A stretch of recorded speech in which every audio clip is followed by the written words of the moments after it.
Welcome to Chris Parkin Shooting Sports. We're going to do a little Q&A today, bit of a different thing. I'm sort of sat in my car waiting for something to go on, and because everything's there, I thought, you know, I'll do it. So I'll read some questions off on my iPad, and I'll try and attach the screenshots of those questions. But I get a lot of questions, and I'm not really into typing sat on my iPhone, so I prefer to do it face to face and tell you what it is. So first question here, it's more of a comment or a statement. CZ600 American 223 first impressions, what do you think? Well, someone's put, to go from a bona fide Mauser 98 controlled feed action to this, no way. Well, you could say that, but times have moved on, and the Mauser 98 was done the way it was done to do what it needed to do when those were the manufacturing capabilities available. I'm not saying it's a bad design. I'm not saying it's a bad idea to be able to do it that way with a controlled feed bolt, but things have moved on a lot in the last 100 years, and the reliability of more modern designs, push feed bolts, semi-controlled feed faces, extractor claws, plunger ejectors instead of full length extractor claw and manual ejectors, things like that. The world has changed, polymers have changed, and okay, people like certain materials, and there are plenty of applications where steel's great, iron's great, aluminium's great, titanium's great, but there are great polymer applications as well, and I don't think people should be as dismissive of it as they are. And I may have said it in the past, but my actual qualifications are in metallurgy and polymer science, and you really have to look at the situation and the fact that the solutions are available with modern machining, modern manufacturing methods to produce things in materials that were never existent before. So you have to look at the change in design and don't be totally closeted towards new things.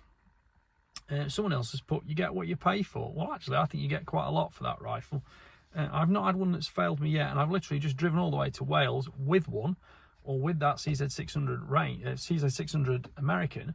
I haven't even zeroed it yet, but I've put a scope on it, cleaned it, got it ready to go, and I'm that confident in it. I'm driven all the way to Wales to shoot it, which is a 5-hour drive. So I have got other stuff with me, but my point is, there are many rifles I wouldn't trust or go to that effort and bother with. CZ, you've done it for me. Right. Other interesting questions. A lot of people asking about whether rifles are available in left-handed, and I know it's very nice that you ask me, but I can't really help you with that. Sometimes they are, sometimes they're not.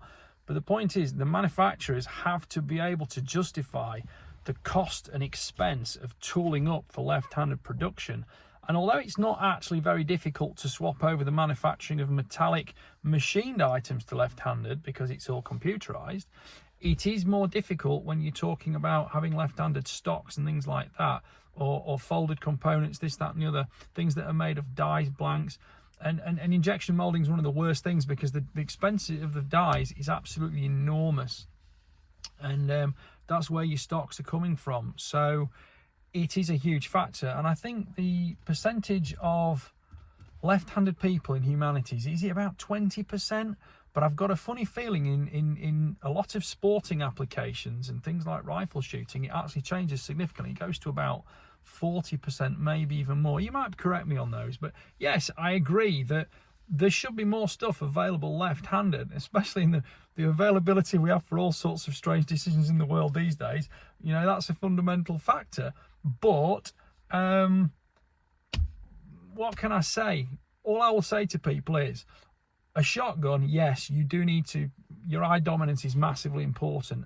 But with a rifle or anything with an optical sight or a laser sight or anything like that, red dot sight, only one eye can see the aiming dot. Therefore, you can't make an error in the same way you can with a shotgun, where both eyes can, of course, see the bead and can see the target, etc. So I personally am a great believer in trying to make sure I can shoot from both shoulders, both sides around, because there are many applications or situations where there's a better rest position, shooting position, if you can shoot from the alternate shoulder. So, I love watching Ronnie O'Sullivan play snooker, because he can play snooker left-handed better probably than 99% of people can play snooker right-handed. And I actually, funny enough, I watched a video the other day where he was said to be almost embarrassing some right-handed players by playing a whole frame left-handed just to show he could. And I must admit, I'm no professional at snooker or pool, but I do actually quite like swapping sides, just to play left-handed, just because it, I don't know, it's a bit of fun, and I'm nothing good at it, but it's just fun. But shooting specifically, I would probably, I think apart from standing shots and dynamic shots, moving game, I would pretty much take on any shot left-handed. It wouldn't really bother me. From a prone position, it's 50-50. Yes, generally speaking, I'll shoot right-handed because that's just the way I shoot, and the bolt's right-handed, etc. My scope's set up right-handed. But don't panic over it. Have a practice at it, because it's not actually the demon you think, and you won't lose 0 because of it, unless you're doing something particularly aggressive with the rifle. Right, I'll go for 1/3 question now.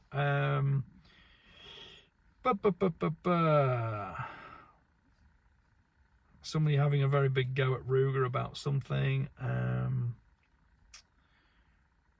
Another one commenting on how the CZ600 is a cheapened version of the 550. It's a totally new rifle. I can't actually think of anything that's common to them, apart from maybe checkering on walnut stocks. A lot of people talking about the Sako S20 Green Tech. Quite keen to see how that works out. I have actually got that with me. I brought 2 rifles with me, the CZ600 American and the Sako S20 Green Tech. I keep saying Sako and Sako. I used to be good at just saying Sako, but I'm trying to learn to say Sako, but I keep saying Sako. Anyway, yeah, I've got the Sako S20 Green Tech with me. To be fair, fundamentally, it's not really any different. It's a different surface coating that's got a different colour to it. I think the surface coating in the rough tech's been available on multiple of the Sako and Tikka rifles, but it's green. Couple of things about it that are a bit more interesting. In a 243 specifically, it's an 8-inch twist on the barrel, which I believe is a very good idea. It gives a lot of versatility for future proofing with different projectile materials. For so long, 243 has just been the 1 in 10, although Remington did used to do a 1 in 9 and 8, I think. But yeah, the 1 in 10 was a little bit limited if you needed to go to 100 grain bullets, and certainly you're not going to go beyond those. But now it's totally possible to go past that, and of course people are more interested in alternate bullet materials, and of course longer bullets. They want VLDs, they want hashtag long range, all that lot. So the 8-inch twist rate on that will be good, and I think that's a good thing Sako have done with that. With a 20-inch barrel as well, it makes sense to be able to make sure you're shooting the heavier bullets, because of course you will lose velocity, and on a cartridge like the 243, that's velocity is critical to the muzzle energy it develops. I think that's quite important. Someone else has put about the Sako S20. In my opinion, the S20 is a lightweight compared between hunt and target. Years ago, there was a Sako TRGS that had the same job as the S20, but if one double, triple, quadruple the price. Anyway, cutting to the point, so many people seem to comment on a rifle saying, oh, that's too light for target. Oh, that's too heavy for hunting.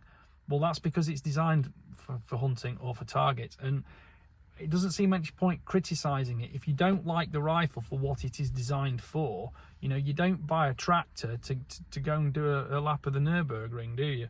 So whether it says Lamborghini on it or not, and I think it's the same with rifles, you really do need to have a think about it and make a logical decision, because no rifle will do everything. Some rifles are a lot more versatile than others, I will not disagree, but no rifle is perfect for every specific niche task. So please bear that in mind, and don't just say, oh, it's too heavy for hunting. Lastly, the last one I'll cover is here. Someone's put another point about Sako. Let's hope they can supply this one quicker. Sako couldn't supply an S90 Quest for a minimum of 6 months in 22-250. They advertised them well, yet nobody in the country had one in stock. Well, I'm assuming you're from the UK. Neil Remy 8861 4 days ago. Sako and Tikka have always had a 6-month special order on the less common rifle specifications. I would agree, a 22-250 is not exactly an uncommon specification, and to be fair, my first ever centerfire rifle was a Sako in 22-250. That was back in the 75 days. Yes, it was in stock, but I think these days 22-250 is maybe a little bit less common than it used to be. People tend to go, 223 or 243. I don't know. you know, when I look at what the shooting was like when I started out foxing, you know, people were walking around with lamps and not everybody had moderators. And now we take those things for granted, that we all have night vision or thermal, and we certainly probably have moderators. So, you know, that's just in 20 years.